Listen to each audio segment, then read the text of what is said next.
I got in trouble over the weekend. Oh, was I in trouble? Because I tweeted out, I said that it is not permissible for Christians to vote for Joe Biden.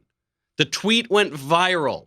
Lots of ignorant leftists said a lot of very ignorant things about the tweet. But the biggest objection that people had is that I was conflating politics and religion. And you're not allowed to do that. How dare you do that? Our founders are rolling over in their graves. That's what they all thought.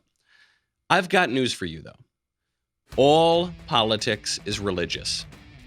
The way you vote says a lot about how you view yourself, how you view your place in the world, how you view your place in the world to come, and the consequences could last a lot longer than 4 years. I'm Michael Knowles. This is The Michael Knowles Show.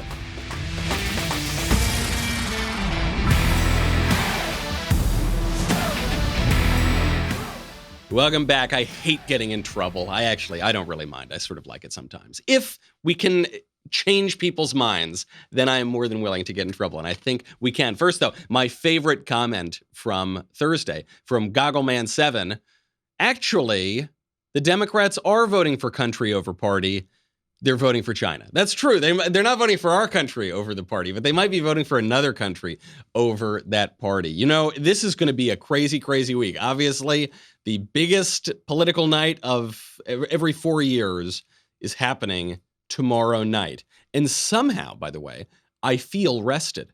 I don't know how. I mean, this is the craziest, most stressful time. You know, the Daily Wire is moving to Nashville. Somehow I feel rested. I feel at peace. Is this because there's some greater kind of political peace in the world? No, it's because I have my pillow. That's why I feel good. Mike Lindell, you know Mike Lindell, a very important conservative and Christian voice. He is the inventor of My Pillow. I so look forward to putting my head on my pillow every night. Or initially, we only got one My Pillow, and so Alyssa and I fought over it, but I took it. I don't care. It doesn't. Chivalry is dead if it means I'm the one that gets my pillow. They have so many other great products too, though. Mike's latest deal is on his Giza Dreams sheets, which are made from the world's best cotton, Giza. They're ultra soft and breathable, extremely durable. Right now, the Giza Dreams sheets are at a 2-for-1 low price plus free shipping with promo code DailyWire. You know, I love Mike Lindell. I've been a big fan of his for a long time, and so I've always thought, I'll use My Pillow, even if it's not that great. And then I tried it, and it is the best. These guys just know exactly what they're doing. All come with a 60-day money-back guarantee. You're not going to need the money-back guarantee. Go to MyPillow.com, click on the Radio Listeners Square to check out the 2-for-1 low price on the Giza Dream sheets, plus free shipping. There are also deep discounts on all other MyPillow products, too. Enter promo code DailyWire or call 800-651-1148 for these great radio specials. And podcast specials, too. Not just radio, but also podcast specials. So I got in great trouble for this tweet. But it actually, it does show how the left misunderstands politics and how the left misunderstands their own political ideologies. And the right gets it a little bit wrong, too. Just to clear it up, though, just to clear up the point, because the tweet got ratioed. You know, many people were arguing about this. And I sort of thought, well, if you're speaking something that is true from the perspective of Christianity, you probably are going to get ratioed. You know, I mean, that's just kind of the rule, right? People tend not to love the truth, especially religious truth. But the church's teaching is very clear about this.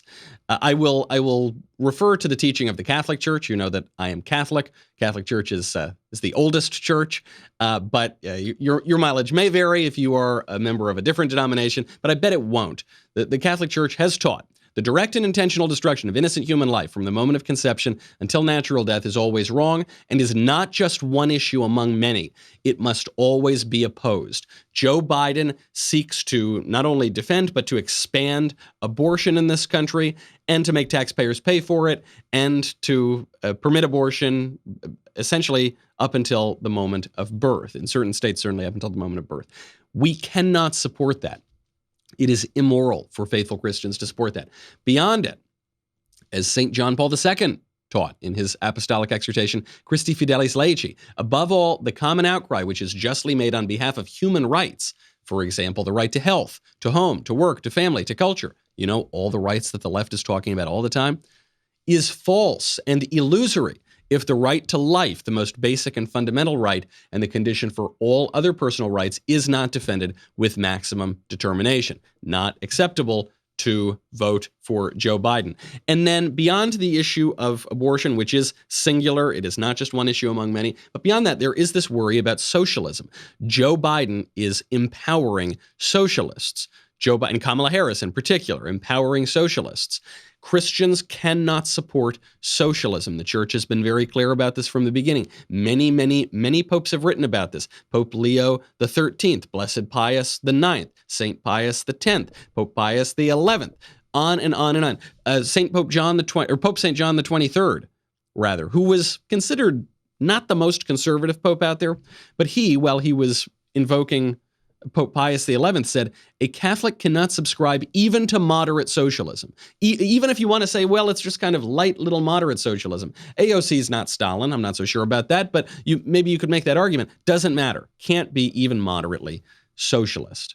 Joe Biden has sued nuns because they wouldn't pay for abortion drugs. He is promising to do that again. It is not permissible for a Christian to vote for Joe Biden. If you do that, if you vote for Joe Biden, you are imperiling your soul for all of the reasons that I've just mentioned, and many others as well.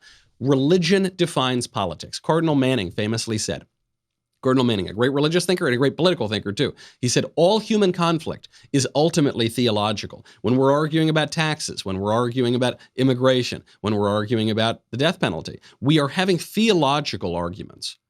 There are premises about spirit and religion and metaphysics that are presenting themselves in our political debates. We have a liberal country, so we get liberal policies. Other countries are not so liberal, so they have other kinds of policies. Poland, for instance, is a Catholic country. There's that great GIF that everyone uses on Twitter of Pope St. John Paul II, where he's kind of like pointing out in the crowd and doing the fist bump sign, and it's because he was standing up to communism. And 1 million Poles came out in defiance of the communists and chanted, we want God, we want God. So it's a Catholic country. And now they've got Catholic policies. Poland, just last Thursday, essentially outlawed abortion in the country. Great news. This was a constitutional tribunal in Poland that ruled that abortions for fetal abnormalities violate the country's constitution. And they therefore imposed a near total ban, which there was already very intense abortion laws in Poland, and now there's a near total ban. The way that this is being presented in the mainstream media is that this is awful, draconian, terrible, that you're not allowed to kill babies because they have disabilities. Meanwhile, the left is always prattling on and on about ableism and how we've got to be, and we can't say certain words about people with disabilities. We've got to watch our language and be really nice. They don't give a damn about people with disabilities. They're trying to preserve a fictitious constitutional right to murdering babies because they have disabilities. Can you imagine making those opposite arguments at the same time? You would have to have the compartmentalized mind of a left-winger. And Poland is now reconciling this and saying, no, you're not allowed to kill babies just because they're disabled. Sorry, buddy. Now, there were some protests in the streets, presumably because coronavirus is cured every time the left wants to riot. But nevertheless, they now have these correct, good, right, just laws there. New York Times said, in defiance of the dangers posed by coronavirus, these women took to the streets. Imagine if Catholics took this to the streets to protest abortion. Something tells me the New York Times would not cover it in precisely the same way, not even anywhere close to the same way. There are religious politics going on now in France. France is under attack. Terrorist attacks took over France over the weekend. Okay, don't forget, by the way, the French Republic, the current kind of French regime, was founded by killing priests and burning churches in the French Revolution, one of the worst events in the history of the world. That was the essence of the French Revolution, was the de-Christianization of France. How did that turn out? Christianity remains persecuted in France today. There was a knife attack in Nice, France, in the Notre Dame Basilica. That's not Notre Dame like the church that was burned down for some unknown reason that we've never gotten the full story on how that church burned down, one of the most important churches in Western civilization. But that's not Notre Dame, that one. We're talking about a Notre Dame Basilica in Nice. 2 people were killed, and a fatally wounded third woman was able to escape outside. She was a mother. Her name is Simone Barreto Silva. She was stabbed several times. She made it outside and told the rescuers, "Tell my children I love them," before she died of her wounds. Heartbreaking scenes in France. Many other attacks have been going on churches as well. This is the third terror attack on French soil this month. Who's the attacker? A 21-year-old newly arrived Muslim migrant from Tunisia who is in critical condition after the police shot him. And I suppose it's good that he's still alive for now to get information about the attack. Those are religious conflicts that we're talking about. I mean, it's most explicit here, right? You have a Muslim man going in and killing people because they are Christian. And we've seen many, many such attacks, not just in France, not just in Europe, but also in the United States. This plays into another question, which is mass migration. Europe has essentially open borders. This man who killed these people was a very newly arrived migrant from a country that is known for extremism. Does that play a role in our immigration debate? We're not allowed to say it does now, but certainly it does. 2 more people were taken into custody on Saturday who were apparently involved in the murder. Who knows how many people are involved total? That means that right now they've got 6 people in custody. They may have even more. And do you know how the New York Times covered this? You can't make this up. The New York Times is covering this by saying, is France fueling Muslim terrorism by trying to prevent it? You could predict it. You could always predict how the New York Times is going to respond to these things, which is whenever the West is attacked, they will blame the West. They'll say, gosh, it's the West's fault. Why did you wear such a short skirt? Why did you go down that alley at night? Why did you burn the roast? That's what the left and the New York Times want to say. A civilizational self-hatred. We will get to that very, very stupid story. But when we're talking about these kinds of things, you got to make sure that you are safe online. You've got to make sure, because we're living in a very politically hostile time right now. That's why I use ExpressVPN. When I use ExpressVPN, these tech companies cannot see my IP address at all. My identity is masked and anonymized by a secure VPN server. You know, there's some stories that have come out about people leaving their laptops around and, you know, the things were not necessarily encrypted and some material may have been hacked. And I'm just saying you don't want to put yourself in that situation. ExpressVPN encrypts 100% of your data to protect you from hackers and internet bad guys. Does that sound complicated? It's not. It's so simple, even I can do it. ExpressVPN software takes 1 minute to set up on your computer and your phone. You tap one button, you are protected. I used to think, oh, who cares? No one's coming after my data. Who needs it? Don't worry about it. They'll go for somebody else. Now, I will not go online unless I have a VPN. It's so simple. And for someone like me, I'm not the most computer literate. Just click it, turn it on. Your data are protected. Why give these tech companies a free license to know everything about you and then turn around and sell off your information? It is time to take back your privacy at expressvpn.com/Michael, Michael. By visiting my special link, you will get an extra 3 months of ExpressVPN service for free. That is expressvpn.com/Michael, expressvpn.com/Michael to protect your data today.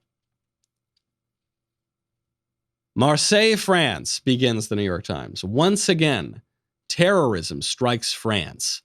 And once again, terrorism is exposing the country's dangerous contradictions. First, there was the murder of Samuel Paty, a history teacher who was decapitated near Paris on October 16th by a young Chechen man after Mr. Paty showed students caricatures of the Prophet Muhammad in a class about free expression. Then on Thursday, 3 churchgoers were knifed and killed in the southern city of Nice. The prime suspect in that attack is a Tunisian man who later yelled, Allahu Akbar. Goes on and on and on about these awful kinds of events. But did France invite it? This is the same argument that you heard from people who said the reason we got attacked on 9/11 was because we're involved in the Middle East. Or because we support Israel, or because, who knows, because they don't like the cut of our jib over there. When you are attacked, that isn't your fault. When you were attacked for showing a picture of an historical figure, that is not your fault. When you were attacked for practicing your religion, Christianity, the faith that built your civilization, it is not your fault. You did not egg on the Muslim attackers. These are religious conflicts, but the left can't defend that anymore because we can't, or certainly the left, but the civilization generally, I suppose, cannot defend that because we can't defend our own civilization because we don't really believe it anymore. We have become a de-Christianized culture and civilization. Some people still go to church, I guess, but most people are leaving. They are leaving that religion. And so people who do believe in their religion are going to come in and take it more seriously. We can't even defend free expression. We can't even defend showing pictures of Muhammad. And this is not even just a left or right problem. Neither side can defend it because the left refuses to defend our Western tradition of free speech, and the right can't articulate any standards by which free speech can be measured. What I mean by that is the left has completely abandoned our actual tradition of free speech, but the right has been tricked into accepting the trap of the left and of political correctness, which seeks to overturn our old standards. We've always had standards of speech. Standards against obscenity, standards against fighting words, standards against sedition, standards against all sorts of things that actually circumscribe free speech. But the right now can't defend those standards. So we've fallen into the trap where we have no standards whatsoever, no compass whatsoever. And so nobody can defend our traditional civilization. And so it burns.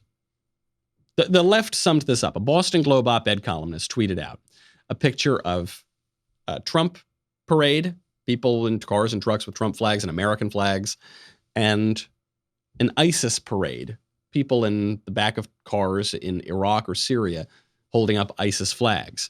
And the Boston Globe columnist says, see the difference between these two groups? Me neither. Me neither. Because what the left is seeing is that the form is all that matters and the substance doesn't matter. So if you believe in your religion, you're basically the same as Al-Qaeda. If you're a really devout Quaker, if you're like a really, really committed Lutheran, you're the same as ISIS.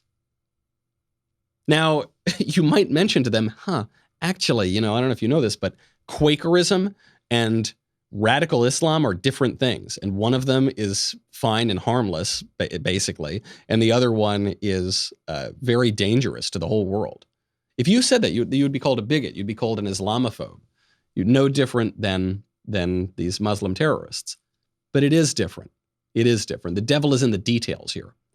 There are differences. Now, we are told if you wave an American flag and if you wave an ISIS flag, it's the same thing. They really believe that. And what the left doesn't understand is that belief, that point of view is essentially a religious point of view. It's just a different kind of religion. It's the religion of secular liberalism, which is the most jealous God of all, perhaps, because it doesn't even acknowledge that there are other religions in the world. And the Democratic Party, the mainstream of the Democratic Party is totally captured by this now. People have been saying, well, Joe Biden, he's kind of a moderate. Kamala Harris, she doesn't believe in anything, right? She's kind of a moderate.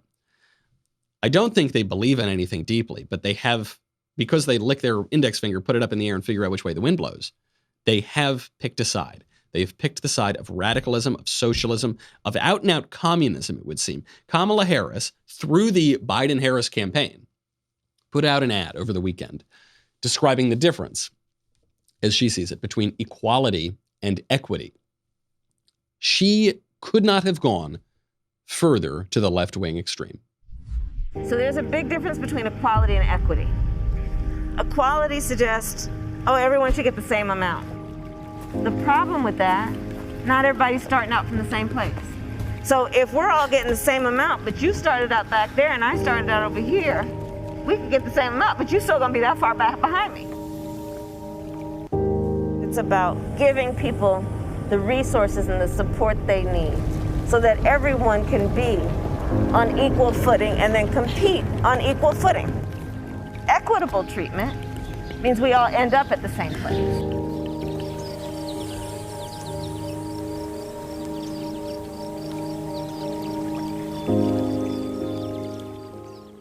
So first of all, what Kamala Harris is saying here just isn't true.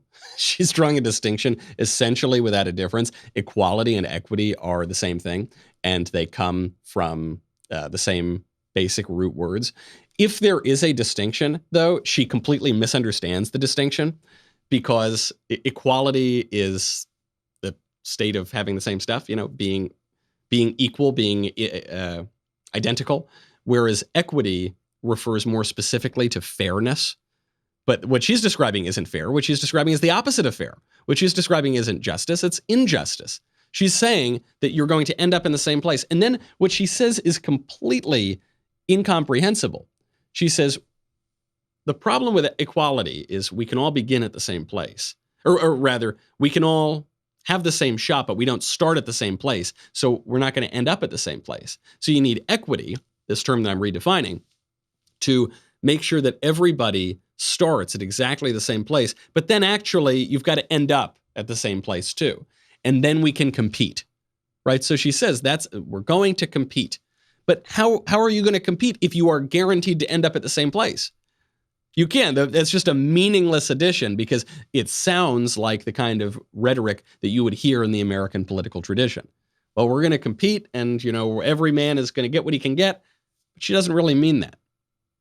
When you all end up in the same place, that is communism, right? That she is describing, and I'm not surprised she is describing communism because she was a Senate co-sponsor of the Green New Deal, which was the most radical piece of legislation ever proposed in the history of the United States to redistribute wealth massively, to nationalize the entire energy industry, something like 90% of American energy, to tear people's houses to the ground and rebuild them as energy-efficient green houses. This is an essentially communist plan. I know the distinction between socialism and communism is a little blurry. The way it was once described to me is that Christians go to heaven and socialists go to communism. It's just the utopian end state that, of course, you could never get to. A vote for Biden-Harris is a vote for socialism, or as she's describing it here, a vote for communism even. That is what you are getting. That is a very dangerous thing. And by the way, you are getting Kamala Harris. You are not getting Joe Biden. Joe Biden can barely pronounce any words. I will play you a quote of his in a second. I want you to help me to try to understand maybe what he's trying to say. But before we get to that quote, I want to thank SelectQuote because SelectQuote comparison shops highly rated companies, including Prudential, Banner Life, and Mutual of Omaha, and others to find you the company with the best rates. For example, SelectQuote can find a 35-year-old man a $500,000 policy for less than $19 a month. That is less than $1 a day. A cup of coffee a day costs more than that, significantly more than that. SelectQuote's breakthrough technology allows them to quickly match you with the best insurance company to find your best policy. Plus, quotes are free. Head on over. I think it's really important, first of all, to get this kind of protection. I know friends and family who have not done that, and sometimes, very sadly, it has not turned out well. Get yourself peace of mind. Make sure you take care of your family. And comparison shop. Make sure you're getting the best rate possible. Let SelectQuote save you time and money. Get your free quote at SelectQuote.com today. That is SelectQuote.com for your free quote. Don't put it off. Don't put it off another day. SelectQuote.com. Get full details on the example policy at SelectQuote.com/commercials. Your premium could vary depending on your health, issuing company, and other factors. Not available in all states. Now let's get to a much sadder quote, Joe Biden's quote. I need you to tell me if you can understand what word or words the possible next president is trying to utter. I'll lead an effective strategy to mobilize true international effort to pressure. I'll lead an effective strategy to mobilize I listened to this quote. I've probably listened to it now 50 times. I think at least some of what he's saying is true something international pressure. Can we play that again? Can we go back to that other true pressure? I'll lead an effective strategy to mobilize true international effort to pressure. So there are too many syllables, obviously, in there, but I think what he's trying to get at is true international pressure. But I don't think he's going to mobilize true international pressure. I don't think that anybody is going to pay him any heed at all because his brain is pudding. I know it's sort of sad to say that, but the man is past his sell-by date, folks. And so when you vote for him, I can't feel too, sometimes I say, I feel bad for Joe. I don't feel bad for Joe. I don't feel bad for guys who sue nuns because they won't pay for abortions. I don't feel bad for that. I don't feel bad for guys who have lied through their teeth for 50 years in government and who have engaged in corrupt deals in Ukraine and China, apparently. I don't feel bad for guys who may become the president of the United States. I think we shouldn't feel bad for that guy at all. I think we should feel bad for us if he gets elected. Because that guy's not even going to be the president. That guy is going to he's going to lie in bed and play Tetris all day. And either Kamala Harris or more likely the bureaucracy is going to take over. Maybe it was just a gaffe. Maybe it's just his childhood stutter that disappeared for 60 years, but then somehow came back all of a sudden. And we have to pretend that it's a childhood stutter when it's obviously not. It's obviously decline. Well, we got another one of these examples. Again, this one, I don't think there's any chance we're going to figure it out. But Joe Biden is very focused on the importance of Under Barack and me. It also holds I'll hold polluters accountable with the most ambitious environmental justice agenda ever. Okay, so there you do get at least the one word, which is polluters. He is saying polluters there, but there are all these extra syllables all around, and then everything slurs at the back end of this. Joe Biden is obviously exhausted. These incidents have gotten worse by the end of the campaign than they were at the beginning. Now, don't forget it. For much of the campaign, Joe Biden has been hiding in his basement, so you haven't gotten to see many of these. Why did the Biden campaign choose to hide him in his basement? They used coronavirus as an excuse, but that obviously was simply an excuse because they didn't want these moments, because they have seen him and they interact with him, and they know that the man is obviously in cognitive decline, and he doesn't have any stamina. I get it. Campaigns are really exhausting. I've been on a lot of campaigns, and I've been on campaigns since I was 19 years old. And even when I was 19 years old, I was exhausted doing them because you're working 20 hours a day for 18 months at a time. So I get it. But if you get tired from doing a modest number of campaign events like Joe Biden is doing, how on earth are you going to stand up to the pressures of being president? You can't do it. It is not possible. And he won't. Even if, and I hope it doesn't happen, but even if he does get elected president, Joe Biden is not going to be a particularly hands-on president. Other people are going to do the job for him.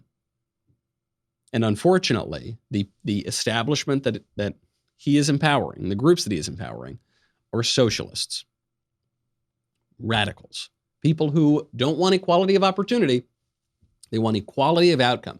They will go in, they will take your money, they will redistribute it, they will institute a new American caste system that discriminates on the basis of race and sex. They are already doing that, and they are explicitly promising to do it.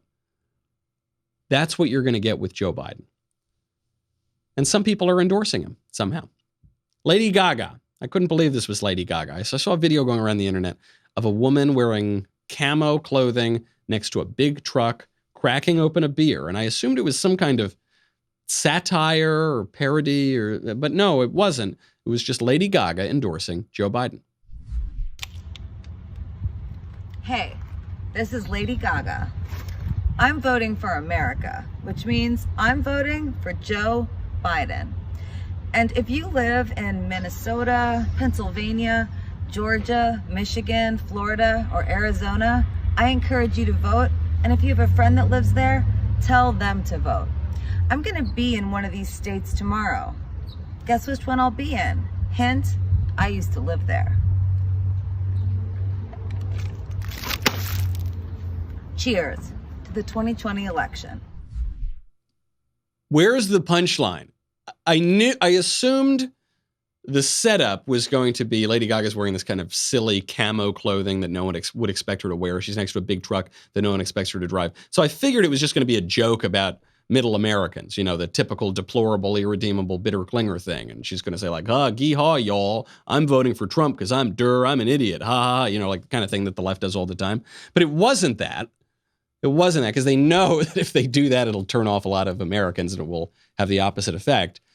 So I guess it was just her doing her best impression of what an American looks like. Because she says, I'm voting for America, right? So her best impression of what an American looks like, which was not particularly persuasive. It's like that meme of Steve Buscemi walking and saying, how do you do, fellow kids? How do you do, fellow Americans? Oh, yes, that's, what, you think I'm a left-winger? No, I'm just an American doing American things like drinking beer.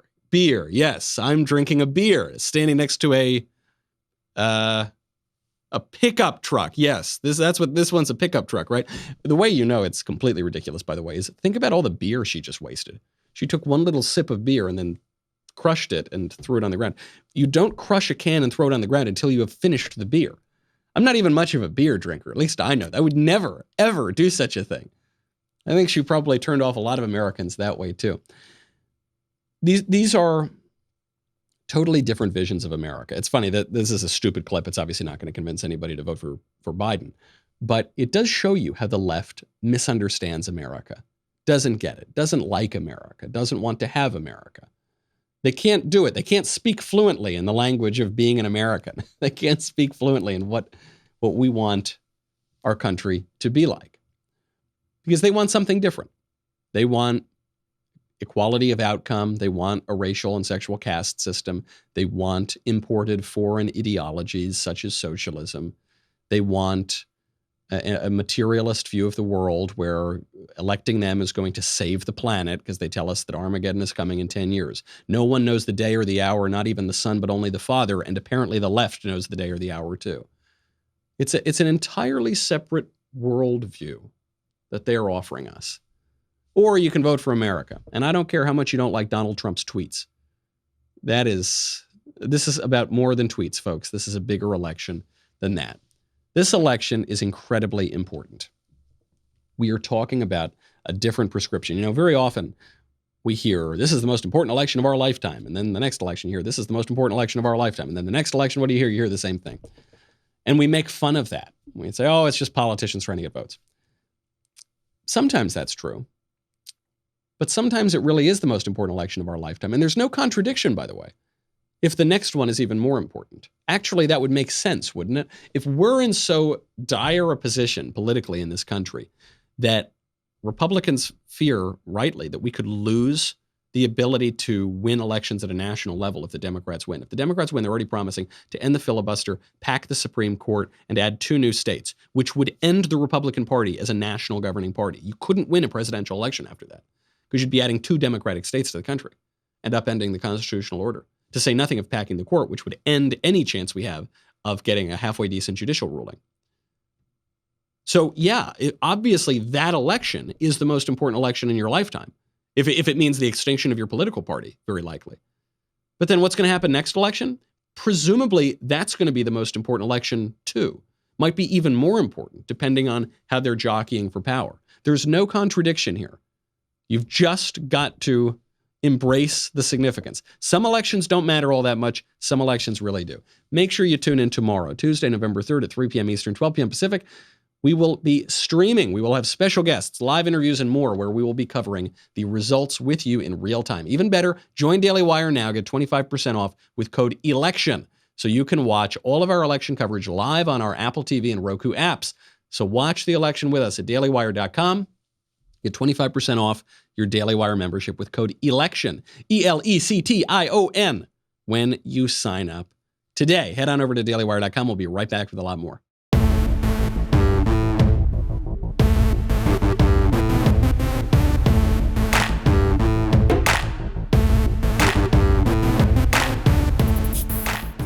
So Halloween happened over the weekend. I know Halloween, I believe, was technically canceled this year because you're not allowed to go outside or see people, and we're supposed to look at everyone like a big bag of germs. And by the way, Joe Biden says we're going to have masks through, 2022 or something like that. That's what Fauci is saying now, too. So if you like that kind of a situation and you want to vote for more of it, vote for Biden. If you want to vote for reopening the country, vote for Trump.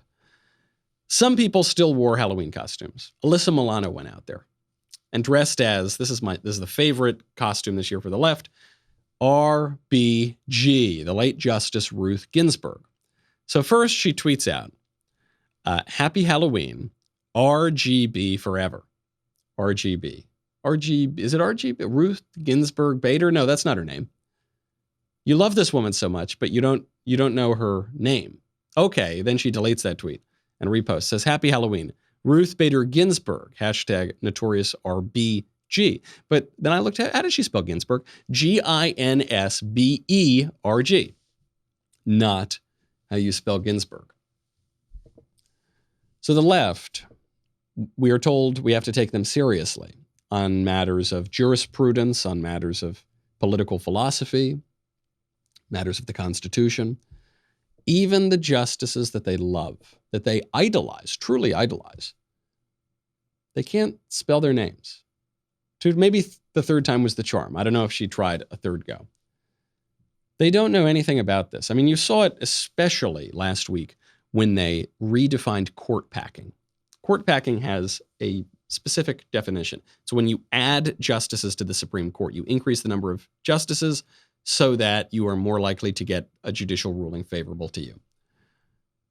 They redefined that absolutely definite possibility with adding justices to replace justices who had left, meaning following the Constitution, reappointing justices to the court. They conflated those two things very dishonestly, but the mainstream media totally went with them. All of a sudden, the minute you had one or two people mention this in the air, everybody, New York Times, the cable news channels came in and they said, well, Republicans have been court packing too. They haven't. They've just been appointing judges as the Constitution tells them to do. Completely different situation.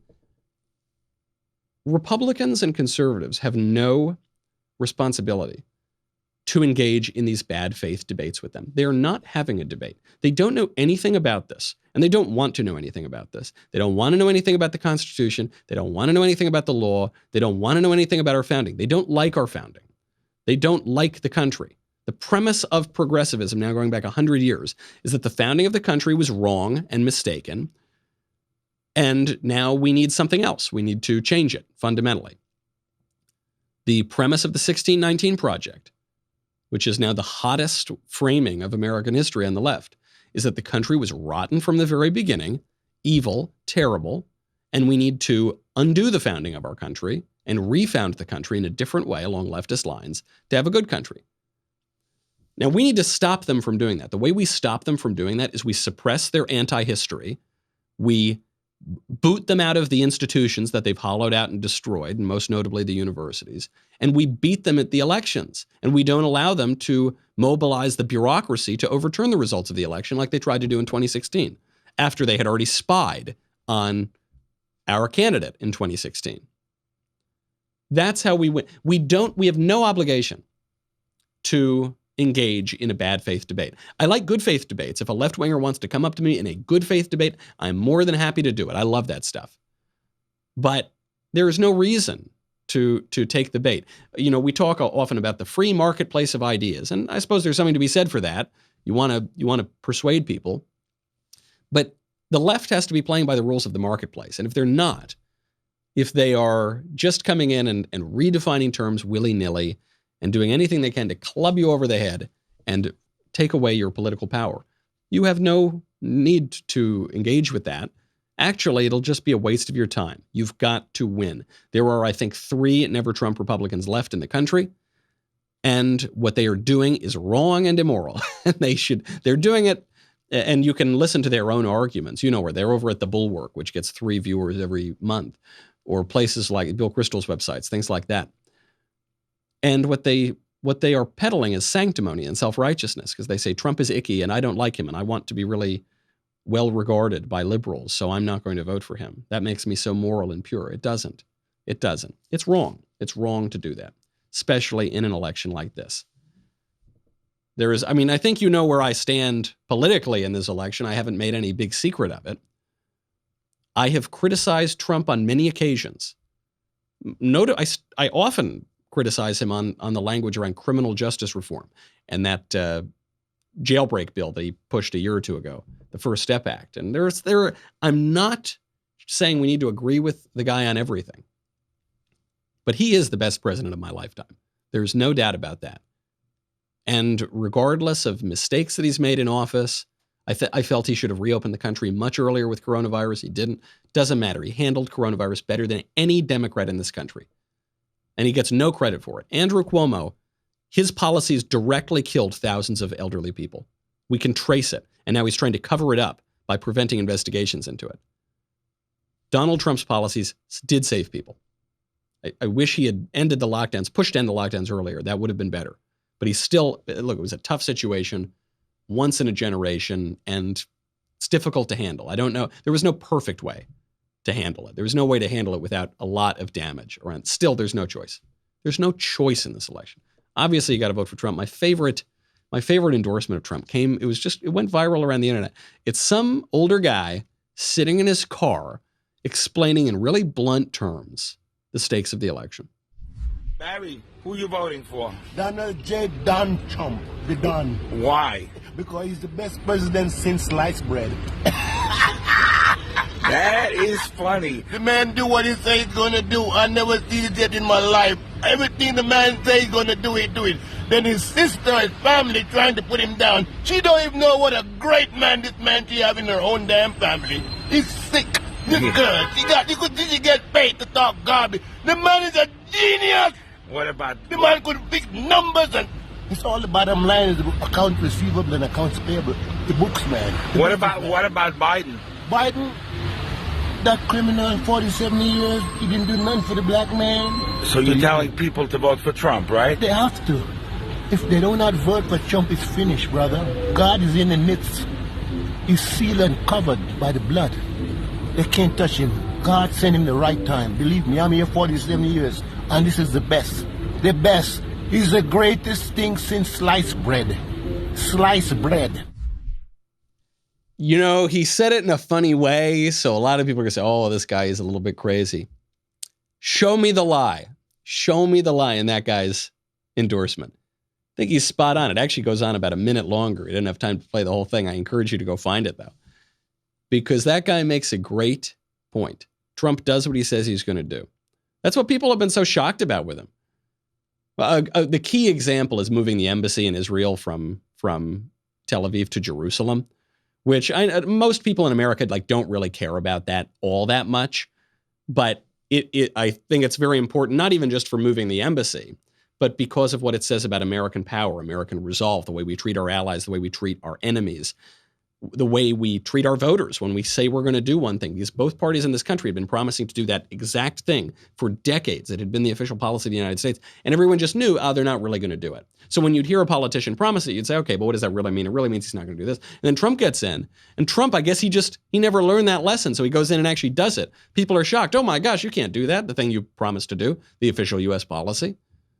He's done it in so many other ways. Building the wall. He hasn't built the whole wall, but he's built a lot of the wall, actually. You'll notice there were people attacking him for lying about the wall, and then all of a sudden, what do they have, 750 miles built or something? It's pretty good. It's actually a lot of wall built. What is it, almost half? So you need that second 4 years so that you can finish building that wall. Rejiggering trade deals. NAFTA, they said, you're never going to renegotiate NAFTA. He did. You're never going to get a trade deal with China. He did. It was actually a pretty favorable trade deal. Your trade fights are never going to work. They did. The guy said what he was going to do, and he's doing it. Joe Biden has accomplished very little in his entire career, and what he has accomplished is not so great, generally. A couple things I like that Joe's done, but not many. Not many. So it's a question of which direction you want the country to go, and it's not really about these individual guys. Sometimes you would hear, you got to vote for the man. I vote for the man, not for the party. Yeah, if there's some really wicked, awful person, then maybe I would abstain from voting or vote for the other party. But that's not what we're talking about. We're talking about two guys who represent two different visions of America. Not two guys that represent two different interest groups. And, Trump represents the white people and the men and but the Biden represents the black people and the women and the minorities. And no, it isn't that at all. Two different visions of America. Trump represents a good vision. Biden represents a bad vision. That's it. And you see this the way that the endorsements are breaking down. Huge breaking news in the rap community. Lil Wayne endorsed Donald Trump at the end of last week, following on the heels of Lil Pump's endorsement, following on the heels of 50 Cent's endorsement. But then 50 Cent, I guess, unendorsed Trump, but I think it was probably just to do some creepy stuff with Chelsea Handler again. I suspect he's actually going to vote for Trump still. And Kanye West, of course, endorsed Trump. People talk about how is Trump doing in the black community. I don't know how Trump's doing in the black community, but I do know he's making huge inroads in the rap community. It's insane. Rappers are voting for Republicans now. This is a reordering of politics. And that's what we're talking about for tomorrow night. Tomorrow night is going to be this huge election. And I don't have predictions over what is going to happen. I've got my money on Trump. I've bet a modest amount of money on Donald Trump. I can't really come to grips with the idea that Biden is way up in the polls, and yet no one shows up to his rallies at all. 18 people at his rallies, and you get 20,000 people at Trump's rallies. It doesn't make sense to me that Hillary would lose in 2016 when there were many more reasons to doubt Trump and be afraid of a Trump presidency. But now that he's done a good job, now he's lost support. And Joe Biden, who can't pronounce the meaning of words, who picked maybe the worst running mate in presidential history, and whose campaign has openly embraced socialism now in that campaign ad, that guy is doing better than Hillary did, that guy is beating Trump. It's hard for me to believe that. However, we do know that we're up against a big issue in this country. The mainstream media, big tech. Big tech just took down the New Jersey Women for Trump Facebook page. Huge private Facebook group, 23,000 members. That's a private group, so it's much tighter knit and more intimate. They took it down 3 days before the election. So Trump just tweeted at them. He goes, at Facebook, put them back now. And then they did. They did. Go get your shine box too. They did put it back, but there are a lot of shenanigans going on. And big tech and the entire liberal establishment, and probably the bureaucracy as well, people involved in the election to varying degrees, are trying to prevent Trump from winning. So we're up against a lot. Tomorrow night could be over in 5 minutes if, for instance, if Trump loses Florida or something like that. Or I could see Joe Biden winning 40 states. I wouldn't be surprised. Or I could see Donald Trump winning every state plus Greenland. And I wouldn't be surprised either. I just don't know. This election will show whether or not the battle lines politically are so ossified in this country that we can never have a wide sweeping election again. We used to have that. Republicans used to win landslide elections. Notably before mass migration, that was a big factor in tipping it. But Reagan 84 won 49 states. Nixon re-election was a landslide. I could see a landslide again too, in either direction. Or we'll see if the battle lines have ossified so much that we're only fighting narrowly over these little states, these little electoral votes, and maybe some guy wins the electoral vote, another guy wins the popular vote. If that happens, the temperature is only going to go up. It's anybody's ballgame. But I will tell you, my money's on Trump, and the only way to make sure that we have the best chance of winning that election is to go out and vote. Of people who mailed in their ballots early, it would seem the overwhelming number have voted for Biden. There was another poll, people who were casting their ballots on Election Day, overwhelming number for Donald Trump, which makes sense because Democrats are living and cowering in the corner in fear in their pods of the virus and the lockdowns, and Republicans are living their lives. And so we're going to show up on Election Day because we want our ballots counted, because we know that some shenanigans take place. That is the stakes. We will see tomorrow how the next 4 years, the next 40 years, next maybe even longer than that are going to be. I'm Michael Knowles. This is The Michael Knowles Show.